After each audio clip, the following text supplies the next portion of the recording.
That smell reaches you before you see anything. You open the bathroom door, or you pull the cabinet under the sink just a little wider than usual, and something hits the back of your throat, something damp and deep and wrong. You stand there for a second looking at the corner where the caulk meets the tile, and there it is. Dark, spreading black toxic mold. A patch of something that was not there last month, or maybe it was, and you told yourself it was just a shadow. You grab a bottle of something from under the sink, the spray with the bright label that says it kills mold on contact, and you scrub the surface until your arm is tired and the patch lightens and you feel like you handled it. 2 weeks later, it is back. Same spot, sometimes a little bigger. That is not bad luck. That is not a particularly dirty house. That is just what happens when you treat mold the way the stores taught you to treat it, which is the wrong way, and a way that keeps you buying that bottle every few months for the rest of your life. What I am going to share with you costs about $1. You can pick it up at any grocery store. It has no brand name worth mentioning, no patent on it, no commercial with a cheerful voice telling you to buy it. It is something your grandmother likely had in her kitchen cabinet, and it stops black mold in about 5 minutes on the surfaces where most people find it. There is one part of this that is going to make you a little angry. Not at any one person, but at the simple fact that something this old and this cheap is not the first thing anyone tells you about. You will understand that part before we are done. My name is Annie Hemingway. Mold and damp were my teachers for the better part of my life, whether I wanted them or not. I grew up on a homestead in the Blue Ridge Mountains of Appalachia, in a wooden farmhouse that sat close to a creek hollow where the fog came in thick in the mornings, and the humidity in July could make your walls sweat. There was no calling a remediation company. There was no budget for specialty sprays. What we had was the knowledge the women in our hollow had been using for generations. The same knowledge my mother learned from her mother about how to keep a wood and plaster house dry and clean and livable through conditions that would give a modern building inspector a very long pause. I kept that farmhouse and later my own homes free of the kind of mold problem that sends people reaching for the phone and their checkbook for over 50 years. Not because I had better products, because I understood what mold actually is and what it actually needs to survive, and more important, what takes that away. That knowledge is what I am passing on right now, the same way the women before me passed it on, one practical conversation at a time. If that sounds like something worth holding on to, go ahead and subscribe. There is a whole pantry shelf of this kind of thing I've not gotten to yet, and every bit of it costs less than what you are paying now for the problem it solves. And before we get into the method itself, drop something in the comments for me. Have you ever scrubbed mold off a surface, felt like you got rid of it, and then watched it come back in the same spot? Tell me where it keeps showing up in your home, because I have a feeling a lot of you are going to say the same 2 or 3 places. I read every comment that comes in, and I want to know what you are dealing with. Now, here is the thing about mold that the bottle under your sink was never designed to teach you, because if you understood it, you would not need to keep buying the bottle. Mold is not a stain. It is a living organism with a root structure, and what you see on the surface, that dark patch on the grout line, that gray bloom in the caulk corner, the black shadow spreading across the ceiling near the vent, is only the part that has broken through to the visible world. Underneath the surface, particularly in anything porous like grout, caulk, unpainted drywall, or wood, the mold has already sent down what you might think of as roots, fine threads called hyphae that anchor into the material and draw moisture up through them the way a plant draws water through its stems. When you spray a surface product on that patch and wipe it away, you are removing the part you can see. The roots stay. They remain deep inside the material. The moisture that invited mold in the first place stays, and in a week or 2, sometimes less in a warm bathroom, the surface growth comes back from the same anchored point, because you removed the fruit and left the plant.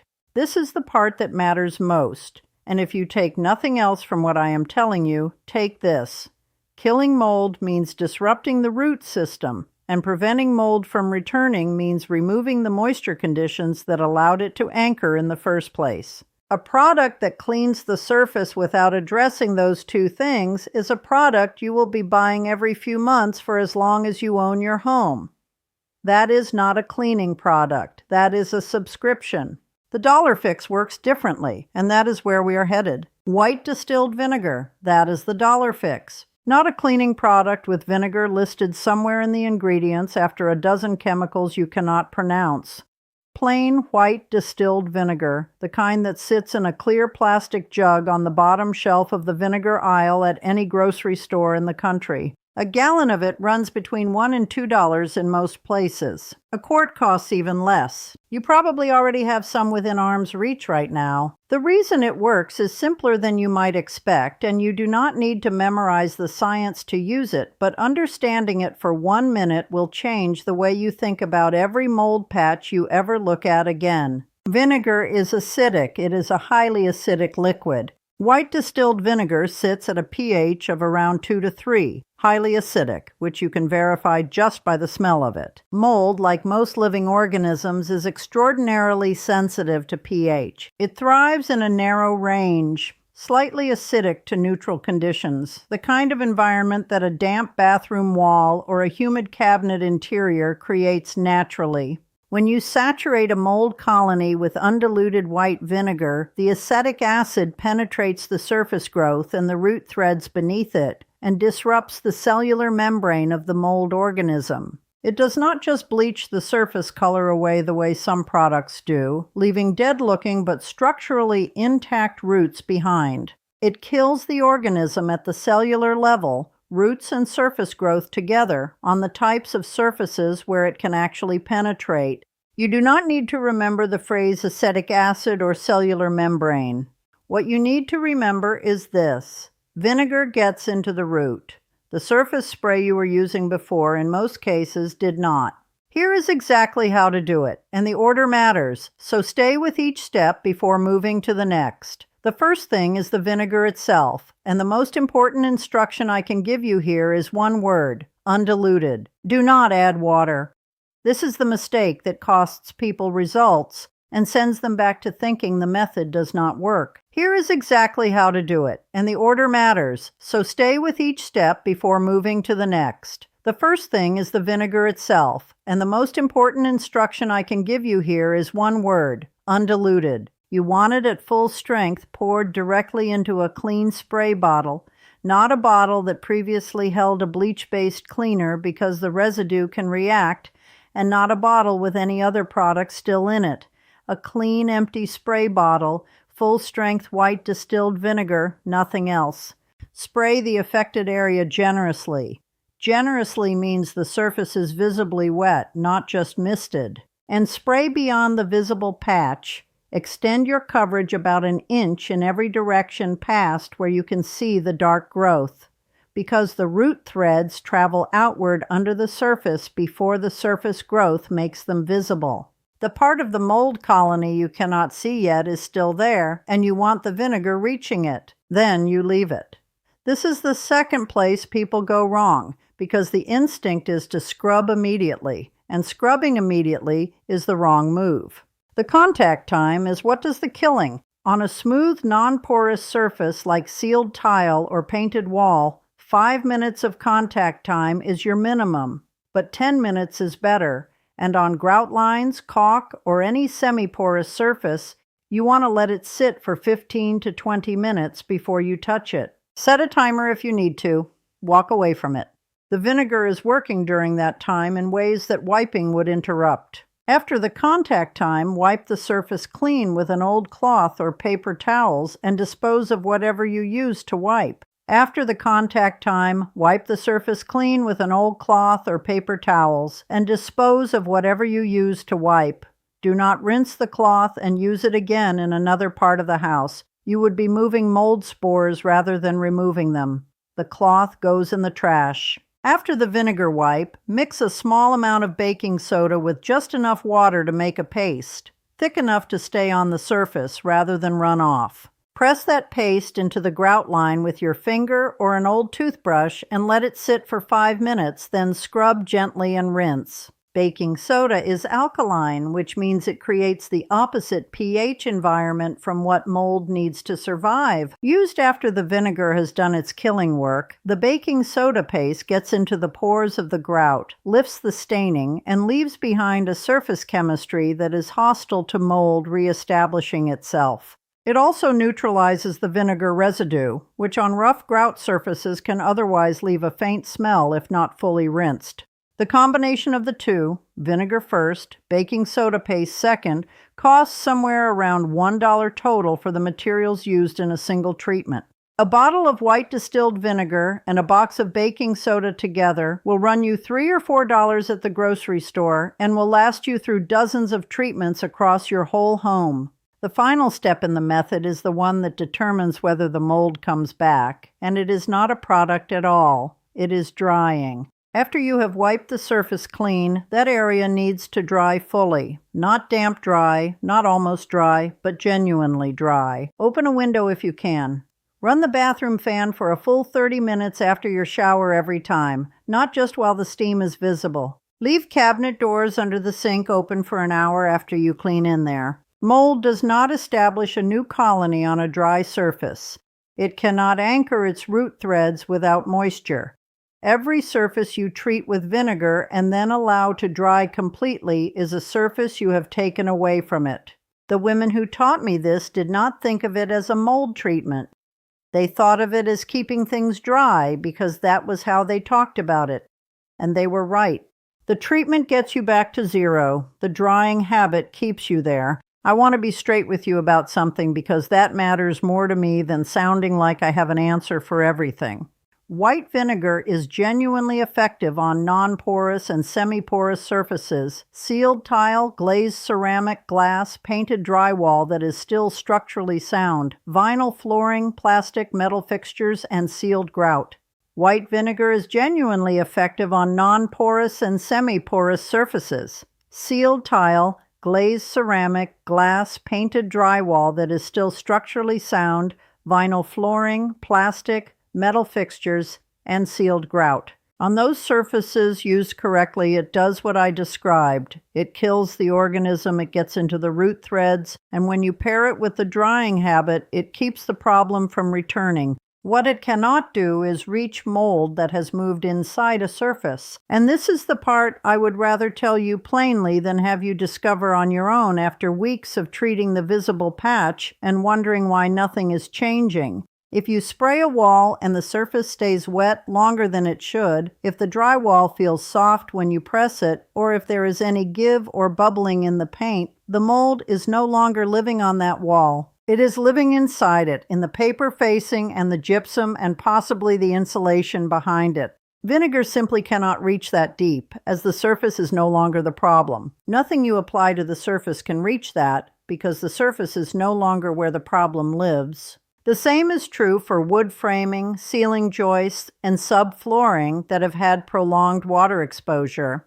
If you are smelling mold strongly but cannot find it visually, that is often a sign it has gone behind something, behind drywall, under flooring, inside a wall cavity around a pipe. Stachybotrys chartarum, what people call toxic black mold, when it is growing on porous building materials that have been wet for a long time, is a situation for professionals, not because the mold itself is a mystery, but because getting to it requires opening walls, removing contaminated material safely, and addressing whatever water source fed it. I am not in the business of telling you to do something yourself when the honest answer is that doing it yourself could spread the problem rather than solve it. If you press on a wall and it crumbles, if you find mold on the backside of drywall you have pulled away, or if a musty smell persists in a room where you cannot find any visible surface growth, call someone. And no, that is not defeat. That is knowing where the tool in your hand stops being the right tool. For everything else, the bathroom grout, the caulk line around the tub, the corner of a window where condensation pools in winter, the cabinet wall under the kitchen sink, the ceiling near the exhaust vent. Vinegar is the right tool, and it has been the right tool for longer than any of those bright labeled bottles on the store shelf have existed. The way to make this work across your whole home rather than just in the one spot where mold surprised you is to understand where mold wants to be and get there before it does. Mold needs 3 things: moisture, a surface to anchor to, and warmth. Your bathroom gives it all 3. So does the cabinet under your kitchen sink, especially if there has ever been even a small leak around the drain fitting. So does the space behind your washing machine if the exhaust hose has any condensation on it. So does the basement wall on the north-facing side of your house where sunlight never reaches and cold exterior temperatures cause interior moisture to condense against the wall surface. So does the refrigerator drip pan, which sits in warmth and collects water continuously and almost never gets cleaned. A walk through your home with those 3 conditions in mind, moisture, anchor surface, warmth, will show you exactly where to look. And a weekly walk with a spray bottle of white vinegar takes about 60 seconds per room if nothing is visibly wrong, because you are not treating an active colony. You are making the surface inhospitable before one establishes. Spray along the caulk line in the shower once a week. Wipe down the window sills in rooms that get condensation, particularly through winter and into early spring when the temperature swings are widest. Pull the cabinet open under the sink and look at the back wall and the floor of the cabinet. If anything looks darker than it should, catch it now rather than in 3 months when it has spread. Check the rubber seal around your refrigerator door because that seal sits in warmth and traps moisture and is one of the most reliably overlooked spots in any kitchen. Check the grout lines in any tiled floor where water pools, particularly near the toilet base and around the tub feet. Luckily, none of this takes long. The whole house walk I am describing adds up to perhaps 10 minutes a week. And a spray bottle of white vinegar costs you nothing measurable per use at the quantities you will go through. What it replaces is the cycle of discovering a large established colony, scrubbing it with a store product, watching it return, scrubbing it again, and eventually either giving up or calling someone who charges you several $100s to tell you to keep the bathroom ventilated. There is no profit in the old way, and that is precisely why nobody sells it to you. The mold remediation industry charges an average of $500 to $3,000 for a professional mold removal job, and that range covers a lot of situations that are simply surface mold on tile and grout in a poorly ventilated bathroom. The chemical cleaning product aisle gives you spray bottles with active ingredients that clean the visible surface effectively, which means you see results quickly, which means you feel the product worked, which means you buy it again when the mold returns in 6 weeks because the root system was never addressed. Neither of these industries is made of villains. It is simpler than that, and in some ways more frustrating. Vinegar has no patent, no profit margin worth building a commercial around, no reason for anyone to spend money telling you it works. So nobody does. The knowledge that your grandmother's generation passed down about keeping a home dry, clean, and inhospitable to the things that would damage it did not disappear because it stopped working. It disappeared because it stopped being profitable to share. What you are doing right now, learning it again, is the same thing the women in our hollow did every time they taught a younger woman how to keep a house. They passed it forward because it was useful, not because there was anything in it for them. That has always struck me as the more honest way to go about things. My grandmother had a spring house at the edge of the property, built over a cold water spring that ran out of the hillside about 40 yards below the main house. It was a small stone structure, low-ceilinged and always dim inside, and its whole purpose was to stay cold and stay dry, 2 conditions that kept the milk, the butter, the crocks of preserves, and the hanging herbs from spoiling through the warm months. She tended that spring house the way some people tend a garden, with regularity and attention and a clear understanding of what happened if she let it go. The stone walls were wiped down with vinegar-soaked cloth every few weeks through the summer. The wooden shelving was scrubbed and dried and never left wet. The floor drain was kept clear. The door fit tight against its frame so warm outside air could not push in and meet the cold stone and leave moisture behind. She did not call this mold prevention. She called it keeping the spring house right, but the principle she was practicing, remove the moisture, treat the surface, dry it fully, check it regularly, is exactly the principle I have been describing to you for the past several minutes applied to a stone building over a mountain spring in the Blue Ridge foothills. The materials she used cost her nothing beyond what she already had. The habit cost her about 10 minutes every few weeks, and the spring house stayed clean and sound and usable for decades through humid Appalachian summers that would curl the paint off a modern cabinet in a season if you let them. What she knew was not complicated. It was just consistent.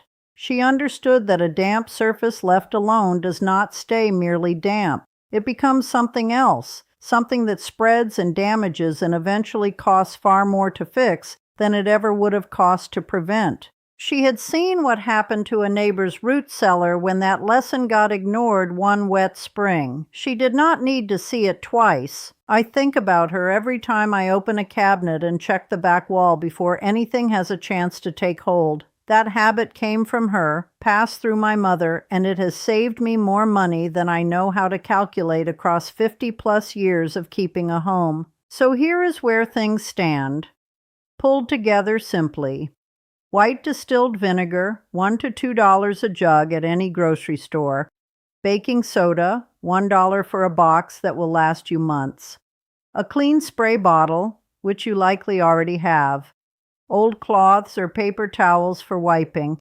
That is the full shopping list, and the total cost lands somewhere between $2 and $4 for materials that will carry you through more treatments than you will probably need in a year.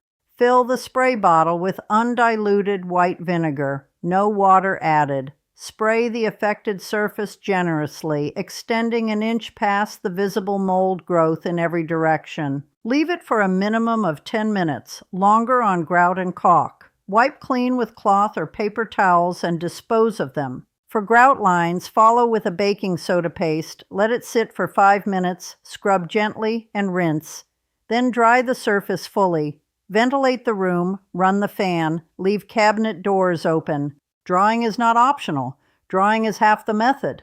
Walk your home once a week with the spray bottle.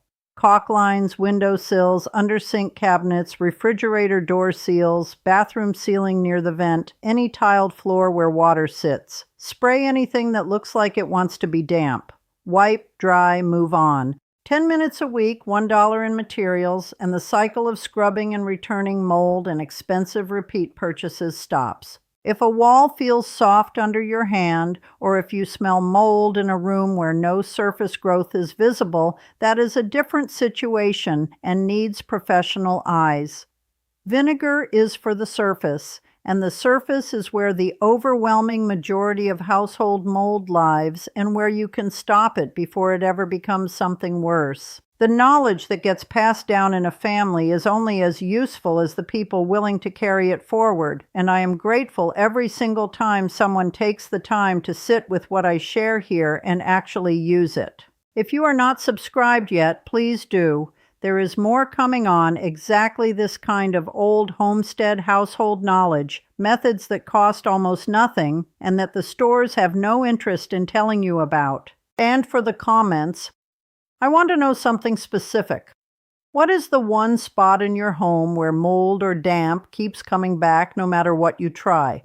The shower grout, the basement wall, under the sink, somewhere else?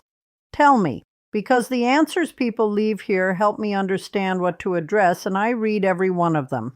The natural next question, after you have handled the damp and the mold, is what else might be living quietly in your kitchen and pantry in the warm months? And that is something the old Appalachian Homestead had a set of answers for that will surprise you with how simple they are.